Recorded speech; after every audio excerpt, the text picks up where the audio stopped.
Got Nate Pearson, the Blue Jays' first-round pick from 2017, has been called up to AAA Buffalo after 16 starts in AA. Is this about on track for him, or is he ahead of schedule?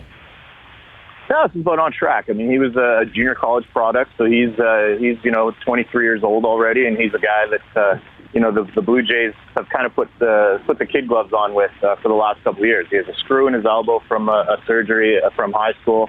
He obviously lost most of his season last year when he was hit by a comebacker off the bat of Tyler Gaffney, who was actually a former NFL running back. There's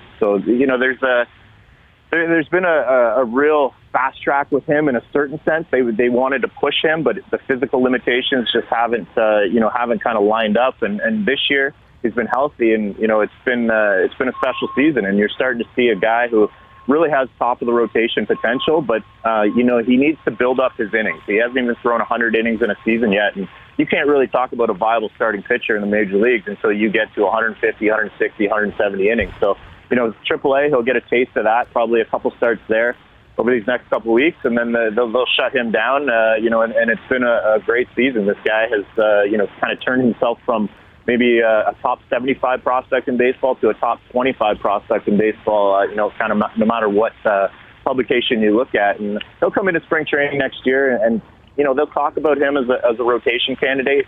But I fully expect he'll end up back in AAA for probably 10 or 15 starts, and we'll talk about him next June or July as being, that yearly call-up that everyone looks forward to. Is that normal? To shut a guy down, he's up to AAA, things are going well. Is like just arm protection, just trying to manage the growth of his inning count? Is that a normal trajectory for teams to use their prospects as they kind of climb up through the minor league systems to just shut them down if they get to a number they don't like?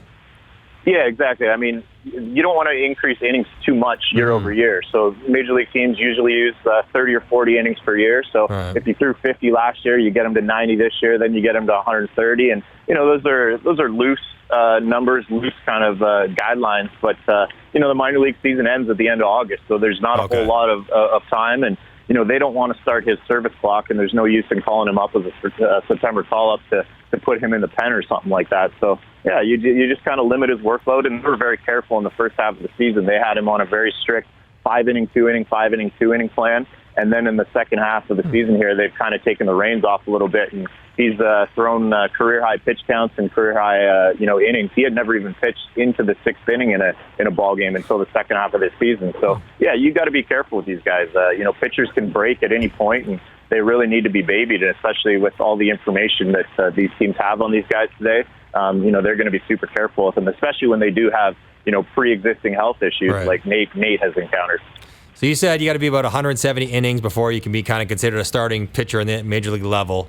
He's going to top out about 90 this year. You go up by 30 or 40 a year. By my math, that's at least a couple more years till he gets to 170. Is that, I know you mentioned briefly maybe sometime next year. Like, what's the timeline on this guy then? If he starts next year in AAA again, does he have to go through another year where he only gets to pitch 135 innings and then you could maybe take a look at him being a full-time major leaguer?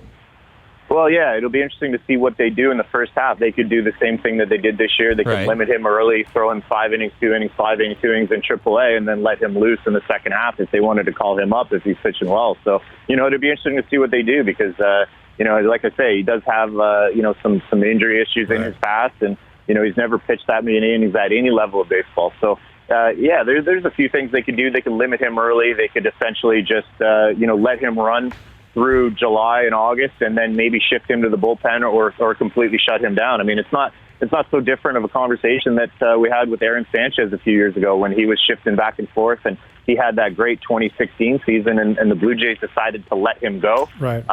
Just because he was pitching so well, and you can't really say that contributed to any of his finger issues. So, but he hasn't encountered any shoulder, elbow troubles, anything like that. So. They looked at it on a case-by-case basis, but I expect them to be careful with him next year just because of the fact, they're not expected to contend. Could they surprise and get to 500 and, kind of have, be in the conversation at some point? Maybe.